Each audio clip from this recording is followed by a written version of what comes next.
哎，有情况啊！扫到这里的时候，它有风从这边穿过去，这样穿过去横飞啊。这个山面，这个树顶的山面啊，大概是这个样子的。它这样横飞过去，很有可能它是从这下面什么地方穿上来，然后这样飞过去，被我看到。如果说它是在这边的话呢，它应该是接近平飞啊。这样它就有可能从这边下去。它是平行于山面飞行的话，很有可能是在这下面。首先这里没有流密植物，有风在这里它就有点奇怪。这里也不是什么必经之路，在这种地方发现风伞就很突兀，就很奇怪。然后这下面呢是叫什么东西我也不知道。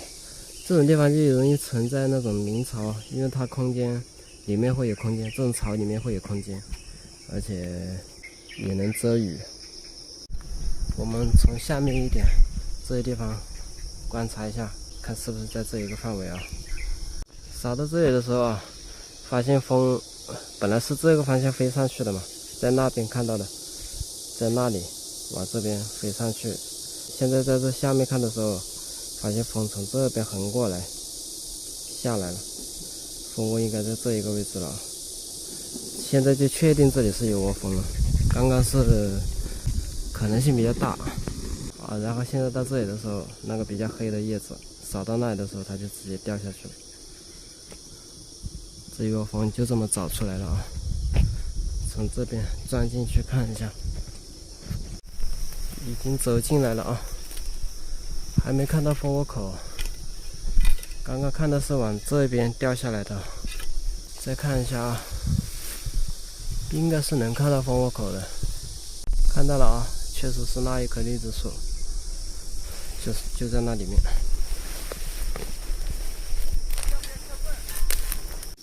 蜂窝出来了啊，但是这一窝感觉好弱呀！我靠，在这个洞里面，这个出勤量就有点没底气了。分析一下这一窝蜂的情况，它从这边飞出来，这上面这个开口飞上来，然后它往上面飞，往那边飞的时候，在这里被我看到了。我看到的就是这样的风伞，平行于上面飞上去，然后这下面这一块没有蜜源，然后这里不是什么蜜蜂采蜜的必经之路，所以出现这种平行风伞。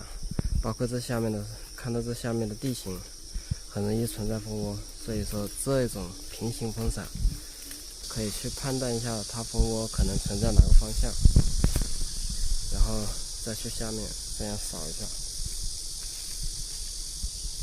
蜂窝呢？这里啊，这里啊。哎，没戏，又是爱理不理的样子。哎，我来把它杠开。你先搞开它。刚刚找了几个强群了，但是都是刚来的，那个风量不得了，都是那种来几天、10天半月的，一袋子都没出。但是蜜也有，我就没取它。我估计这个也新来的。所以当你发现风伞的时候，要综合去判断那个风伞它属于什么姿态，周围什么地形，蜜源情况。兄弟们，还有一窝，这窝在这里找到了嘛？然后那一窝，我刚刚就站在那个路上看这里的时候，看到这一窝，其实更近的地方，可能就隔了10米都不到。那一窝离路边10米都不到，还有一窝。所以望远镜看太近的地方其实还不好看，因为它的视场有限啊。太近的地方，它风毕竟就那么几个，它闪出来很有可能是不经过你望远镜那个镜片的。我刚刚直接肉眼看到的，我也找一会儿，可能从外面找还好找一点。这个它直接从这里下来了，肉眼能看到，望远镜看不到，只有几米。哎，这一窝比上面那一个强哦。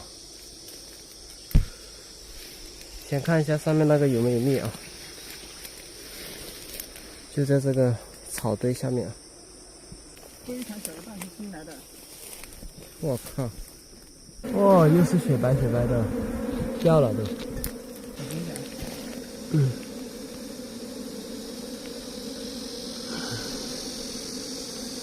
是不是？啊，又是昨天晚上来的。堵起来，堵起来！去看下面这一窝，把洞口堵一下啊，看一下下面这一窝怎么样。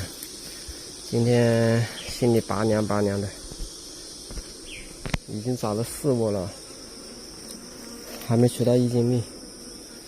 下面第5窝，帽子已经戴上了啊，不为别的，就是这个蚊子，你看这个蚊子不得了，哎呀呀，完全受不了，手都不敢出来。蜜蜂我倒没这么怕。看一下啊，看一下这一窝怎么样啊！我操，又是昨天晚上来的。哎，这边的蛋群都还挺强的，分出来都还挺强的，但是全部都是这2天分来的。什么情况？哎呀，走了，出去！连续找5窝都是这种啊，兄弟们，我已经要崩溃了。